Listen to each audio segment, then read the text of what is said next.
Hello friends, मैं Amay sir.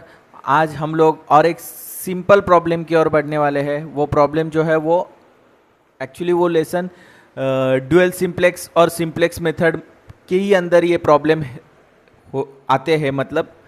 लेकिन ये इसके अंदर सिंप्लेक्स या ड्यूअल सिंप्लेक्स ऐसा लिखा नहीं जाता है। ये पर्टिकुलर प्रॉब्लम के सम के अंदर क्या लिखा जाता है, determine all the basic solutions या ये ऑप्टिमल बेसिक फिजिबल सॉल्यूशन निकालो करके ऐसा पूछा जाता है। ओके, ये प्रॉब्लम काफ़ी इजी होते हैं। ये पर्टिकुलर प्रॉब्लम 5 to 6 मार्क्स के लिए पूछे जाते हैं और ये आप टेबुलर फॉर्मेट में अगर सॉल्व करते हैं तो प्रेजेंटेशन भी अच्छा होता है और आंसर भी परफेक्टली आ पाता है। ओके, तो हम लोग लेटेस्ट स्टार्ट हियर। ये पर्टिकुलर प्रॉब्लम दिसंबर 2024 को मुंबई यूनिवर्सिटी में पूछा गया है।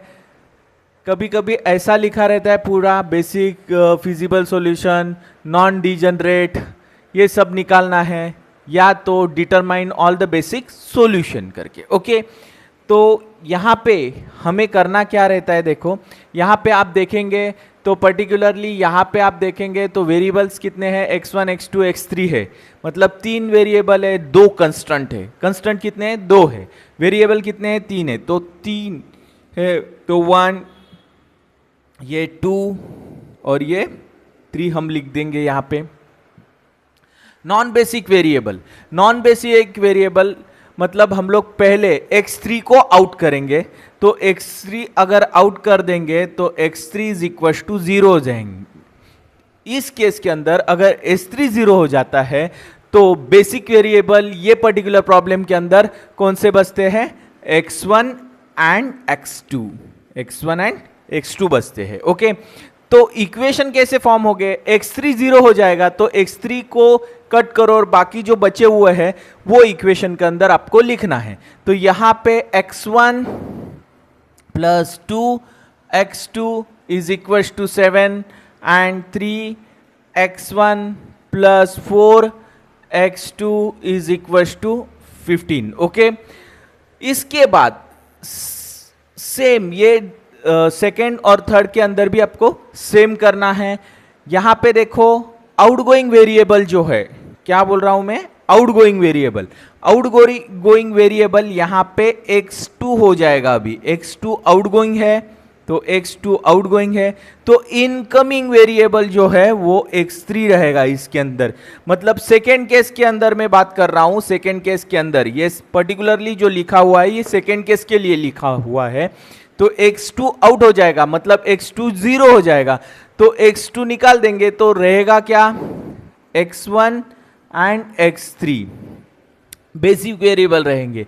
तो अभी यहां पे जो इक्वेशन फॉर्म होगा x1 plus 3x3 is equal to 7 and 3x1 plus 6x3 is equal to 15। Okay, इस तरह से हम लोग ने सेकेंड इक्वेशन भी यहां पे लिखा है। अभी नेक्स्ट यहां पे हम लोग करेंगे x3 इज लास्ट वाला x2।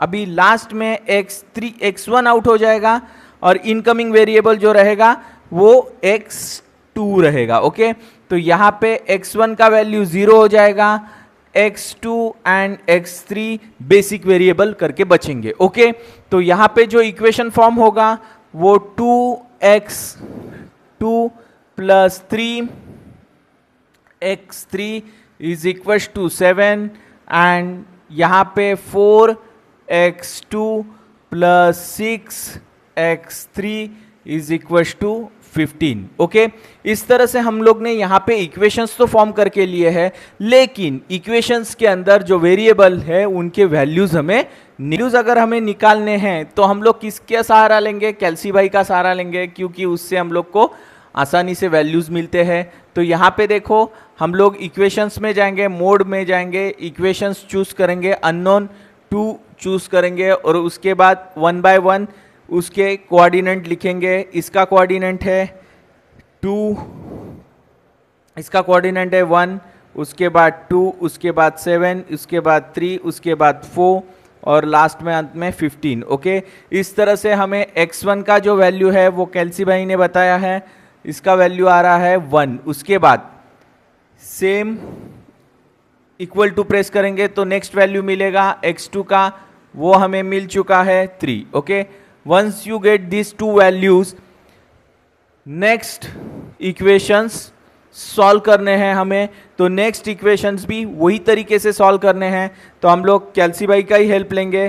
तो a1 का वैल्यू 1 है, उसके बाद 3, उसके बाद 7, उसके बाद 3, उसके बाद 6, 15।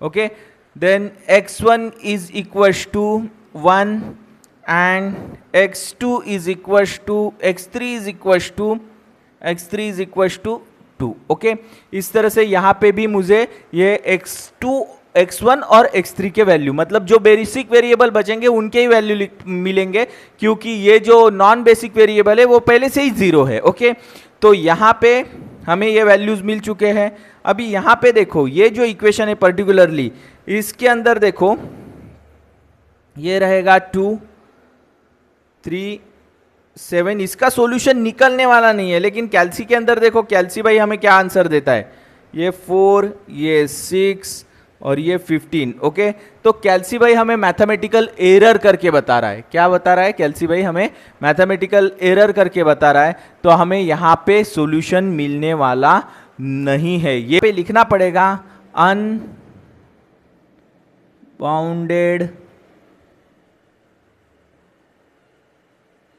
सॉल्यूशन।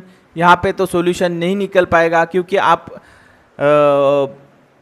अपने मेथड से भी करेंगे तो इसको 2 से मल्टीप्लाई करते हैं तो आपको ये नीचे वाला ही इक्वेशन मिलेगा। तो इसके वजह से x1, x2 और x3 के वैल्यू नहीं निकल के आने वाले हैं। तो कैल्सी भाई ने तो हम लोग को मैथमेटिकल एरर बता दिया, और ऐसे भी नहीं निकलते तो यहाँ पे अनबाउंडेड सॉल्यूशन करके छोड़ देना है। तो ये तो बात यहाँ पे ख़त्म हो गई। अभी हमें जाना है the solution is feasible, solution feasible है या नहीं, इतना ही हमें लिखना है। तो यहाँ पे मैंने हेल्प डेस्क लिखा हुआ है। हेल्प डेस्क हमें बता देगा कि हेल्प डेस्क के अंदर डेफिनेशन है वो काफ़ी हेल्प करता है। Any solution which satisfy non negative restrictions is called as a what, feasible solution. तो यहाँ पे देखो नॉन निगेटिव बोल रहा हूं मैं, तो निगेटिव कोई बंदा है यहाँ पे x1 और x2 के अंदर कोई निगेटिव है? दोनों भी निगेटिव है नहीं, तो यहाँ पे मैं क्या बोलूँगा, फिजिबल है करके। यस, सॉल्यूशन तो फिजिबल है। नेक्स्ट जो है इसके अंदर जाएंगे तो यहाँ पे भी कोई निगेटिव बंदा है? नहीं है, मतलब ये भी यस करके आ जाएगा। ओके, इसका कुछ भी नहीं, इसको डैश करके लिखना है, क्योंकि इससे हमें कुछ भी पता। इसके बाद इज द सॉल्यूशन डिजनरेट है या नहीं है? डिजनरेट का हम लोग डेफिनेशन देखेंगे। All the values obtained in the basic feasible solutions are non zero. Non zero है मतलब क्या है? नॉन डिजनरेट है। फंक्शन कौन सा है? नॉन डिजनरेट है, मतलब एक भी जीरो है क्या यहाँ पे? नहीं है, तो नो करके आएगा, ये डिजनरेट फंक्शन है नहीं। ओके, इसके बाद यहाँ पे भी नो करके आएगा, क्योंकि यहाँ पे भी आप देखेंगे तो कोई भी जीरो बंदा है नहीं, तो इसके लिए यहाँ पे भी दोनों और जीरो आएगा, इसका बात ही नहीं है, इसको डैश करके आपको लिखना है। इसके आगे हम लोग बढ़ेंगे, the values of a Z. तो वैल्यूज ऑफ अ जेड निकालने के लिए हमें करना क्या पड़ेगा? देखो, वैल्यूज ऑफ अ जेड निकालने के लिए हमें जो ये वैल्यूज है फर्स्ट इक्वेशन के अंदर x1, x2 के और x3 के, वो वैल्यूज z के इक्वेशन में पुट करने होंगे। तो यहाँ पे मैं पुट करता हूँ ये वैल्यू, तो ये हो गया 1, इसके बाद -2 इंटू 2 का वैल्यू यहाँ पे क्या है? 2 का वैल्यू यहाँ पे 3 है। ओके, 3 है, प्लस 4 x3 क्या है? 0 है, क्योंकि स्टार्टिंग में नॉन बेसिक वेरिएबल के अंदर उसको 0 लिखा हुआ है, तो वो 0 ही लेना है। तो यहाँ पे फर्स्ट ऑफ ऑल 1 लिखा मैंने, ये 2 इंटू 3 ये हो गया, तो ये आपका आंसर आ गया यहाँ पे -5। ओके, इस तरह से यहाँ पे मुझे जो आंसर मिला हुआ है वो -5 मिला हुआ है। ओके, नेक्स्ट वैल्यू हम लोग निकालेंगे, यहाँ पे 1 है, यहाँ पे x1 का वैल्यू क्या है 1 है, उसके बाद x2 का वैल्यू यहाँ पे 0 है, तो यहाँ पे मैं -0 करके लिख देता हूँ क्योंकि कंप्लीट इक्वेशन 0 हो जाएगा, +4 इंटू यहाँ पे आप देखेंगे तो x3 का वैल्यू हमें यहाँ पे 4 इंटू 2 मिल रहा है, तो यहाँ पे मुझे आंसर मिल रहा है 9। ओके 9 मतलब, और ये इसका तो फिजिबल है नहीं तो निकालना ही नहीं है, तो यहाँ पे आपको पता चलेगा ये तो माइनस बन रहा है, ये तो प्लस है।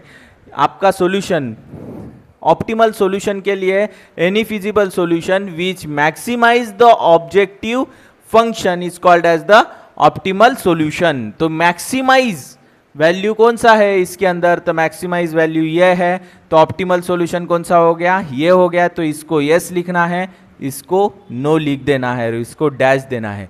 इस तरह से हमें ये प्रॉब्लम सॉल्व करना है। ये प्रॉब्लम के अंदर मैं पहले से ही आपको ये टेबल बता के निकाल के रखा था, क्योंकि हम लोग के वीडियो काफ़ी लेंदी हो जाते हैं और टेबल बनाने में टाइम जाता है। ओके, तो ये पर्टिकुलर सम के अंदर आपको ये ऐसा टेबल फॉर्म करना है, और number of the basic variable, non basic variable, basic variable और इक्वेशन इधर तक तो हमें सेम करना है। इसके बाद जो पूछा गया है उसी हिसाब से आपको टेबल्स आगे फॉर्म करना है। ओके, तो और इसके अंदर ये 3 डेफिनेशन है, ये भी आप अगर ध्यान में रखेंगे तो ये सब वैल्यूज निकालने के लिए आपको आसानी होगी। ओके, तो आप इसका स्क्रीनशॉट ले लो।